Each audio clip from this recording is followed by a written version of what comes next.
Hi guys, and welcome to your daily tarot reading for Monday the 4th of October 2021. Thanks for joining me. I'm going to use my deck of cards today, the Gregory Scott Tarot. Let's see what the cards have to say about Monday and what energy is coming up. So I'm going to choose 3 cards and I'll shuffle the deck first. Let's have a look.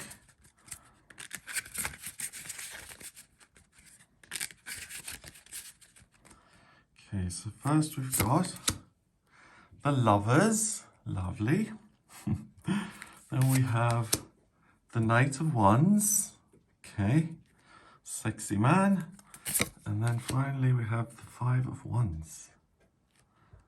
Okay, so the first message I'm getting is that something that may seem labor intensive or that seems difficult in terms of the conflict involved actually lead to something that brings new love into your life or something that you absolutely love and adore.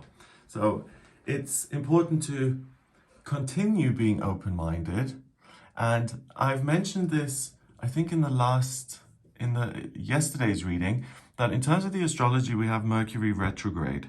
So Mercury retrograde gives you the chance to see things differently and to therefore take different types of action and to get a very different outcome. So here the Lovers, I wanted, someone asked me recently, Greg, you're a gay man, why didn't you make the Lovers 2 men? And what I really wanted to capture in the card is this terrible sweetness of the Lovers. Because the Lovers is the 6th card in the Major Arcana.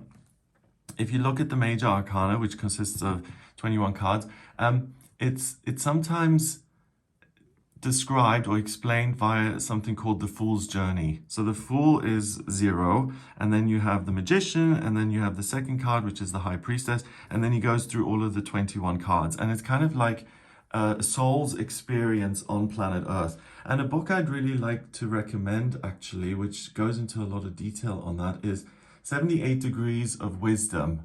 It's a really interesting take on the tarot, and it's a really fabulous book that I read years ago.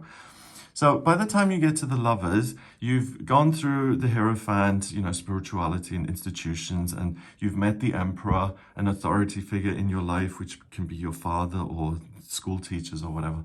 By the time you get to the Lovers, it's really experiencing something that's totally your own. And it's this sweet experience of love and feeling seen and someone appreciating all the good things that exist within you, feeling totally accepted.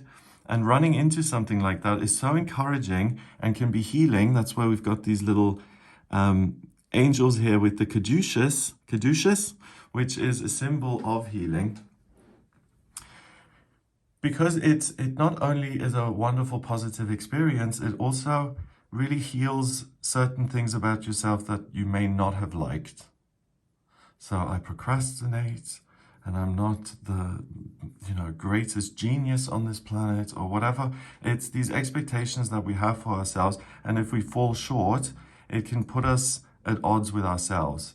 But then discovering someone or something, it doesn't have to be a person, that you love and that loves you back. So in a relationship, it's pretty straightforward. They're holding hands and they really enjoy each other. If it's something like a job that you adore or a place that you fall in love with, it will give something back. The job that you love to do, you'll have wonderful outcomes and it'll pay your bills and it'll give you a sense of pride and fulfillment. Or a place that you love, you get to exist in that environment. And whether it's sunny or snow, it's something that's just for you that then gives back and shapes your everyday experience.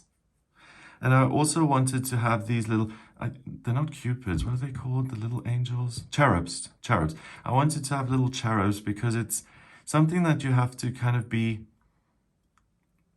you have to be open to it in the sense that I don't know everything in life and I'm willing to let life surprise me. If you're like, I've been walking this path and I know absolutely everything that can and possibly could ever happen, then you're more likely to dismiss love coming into your life because you feel you already know it all and you're not so willing to look for the good things in other people or places. So it's really a youthful approach that leads to great positivity and for the best aspects of yourself to become apparent. And then it's a process of falling in love with yourself because you're seeing you through someone else's eyes. And that's really something beautiful too, that things in yourself that you've taken for granted or that you never really looked at or bothered with, they're suddenly highlighted because someone else adores that in you. Next, the Knight of Wands. The Knight of Wands is a court card. He's in between the Page of Wands and the King of Wands. And the Knights are somewhat unpredictable and extreme in their behavior. So the Page of Wands realizes that he wants to live a life that's full of meaning and purpose, but he doesn't know how, and he's looking for that. The King of Wands is living his life purpose, and he's very good at it, and he's on his throne ruling. The Knight of Wands is still trying to work his way towards that. So he's got an idea of what he would like, but he engages with different things in an attempt to perfect that. And sometimes he gets it right and sometimes he doesn't. And sometimes he chops wood and everything's great and he stacks it up and it stays stacked. But sometimes he, hits his hand, or he stacks the wood and it all topples over and he has to start again. And then he can get a little bit irritated. So the Knight of Wands, the great thing about it is a sense of conviction that if I keep looking, I will find. And I owe it to myself to do that. On the downside, it's anger and throwing your toys out of the pram when things don't go your way. So if you're open to letting the universe surprise you with the love that it has to offer, it will give you a conviction and a self-belief that's required to perfect your journey through life and to get to the position of being the king. And this self-acceptance and love for yourself, the thing that becomes apparent through these kind of relationships, also allows you to minimize the negatives, the tendency to get frustrated and to throw the axe in the bushes and say, I've had it. So you can really develop very well today by focusing on the good stuff. And finally, the Five of Wands is trivial conflict. The Five of Swords is serious conflict, where you're really dealing with difficulties and it's like, wow, I'm under pressure here and other people don't agree with me and these circumstances just seem impossible. The Five of Wands is about playing.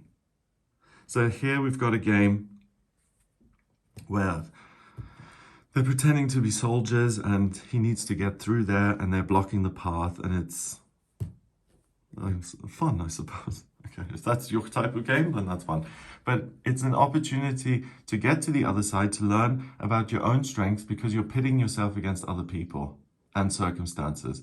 So it's an opportunity to flex your muscles as such and to try things out and to see what you're really made of and what lies on the other side of that self-realization. So it's getting to know yourself better. So all the cards really are about seeing yourself differently, seeing the lovable aspects of yourself, realizing how much strength and stamina really does reside in you, and seeing what that leads to. We've got this doorway.